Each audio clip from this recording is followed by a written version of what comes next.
This is Dr. Carroll, and this video is about lifetime and scope. So variables have lifetimes and scope. So let's talk about each one of these. First, lifetime. So the lifetime of a variable is when its value is in memory. And so it has to deal with when it's available and when it's stored and when it can be accessed. So it's when. Whereas scope is where in the code a variable is valid. And so let's look at some examples to be able to talk about this more concretely. So here's a very simple class. It has a final static integer num values. The convention is when we have a final variable to make it uppercase num val, and so this is uppercase, and then to make it readable underscores. And then we have our traditional main here. We have a for loop with our loop variable being I. We're using it here in the continuation criteria and in the update. And then we're displaying hello here in the loop. And outside the loop, we have this interesting print line statement. So because num values is declared static, then its lifetime is the entire length of the program. Now here, this program is pretty short, but had the program been more complex and longer, it would be available the entire lifetime of the program.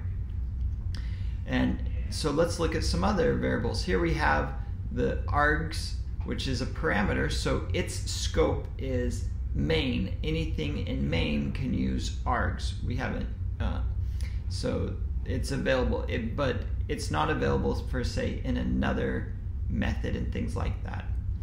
Here, int I is declared inside of the loop, and so its scope is strictly the loop body, which is shown here with these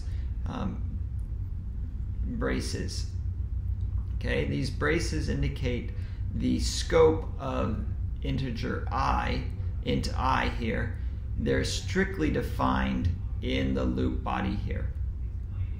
So this actually won't compile because it's going to say, hey, I don't know what I is, an unrecognized symbol, because its scope is strictly limited to inside of here. So let's see it. Let's try and compile this and see what happens. Oh, sure enough, error. Cannot find symbol I on line 17. And so it throws this error because it doesn't know about it, because it is out of scope. And so this illustrates we cannot use it. This is not valid code. Okay. And so let's see an example now with another method. Here we have a helper method. What I've done is just really move the for loop into the helper method. And now we have loop count. Loop count is a parameter, and so it's available anywhere in the braces,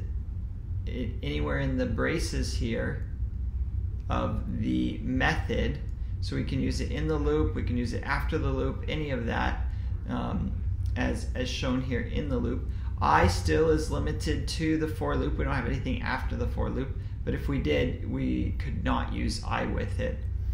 And args is just limited to inside of main here. And then our final static int here has the exact same lifetime and scope, that being the entire class. So let's talk about fields. Fields are a technical term for instance data member variables. And so you might have seen fields in documentation and things like that. So fields are instance data members. And so they are created in a class, but outside of a method. And that's how we know it's a data instance. And so their scope is then that of the entire class. All right, so let's see an example here with the simple person class. So here we have two instance data members, name and color. They're both strings. And because they are fields, because they're instance data, their scope is the entire class, which is all of this. And now we can see evidence of that. Notice, for example, in the constructor, we haven't declared name anywhere. It's not local to the constructor. It's not local just to what's highlighted here. It's already been declared, and so we can use its simple name and reference it here in the constructor, whereas name in has a scope of strictly the constructor here. That's the only place that we can use name in, only where it's valid. And so notice we can use name in other places throughout and color just the same, and we don't have to declare a string color or anything like that in getColor because it's already declared because we're operating in its scope.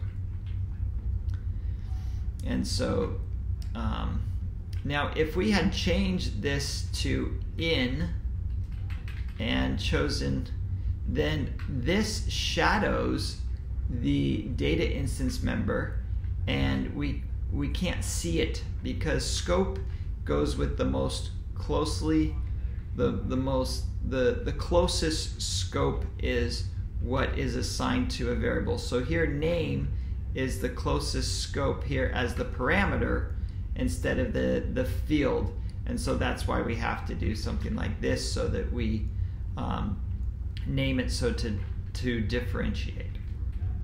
That's it for this video. I hope you enjoyed it.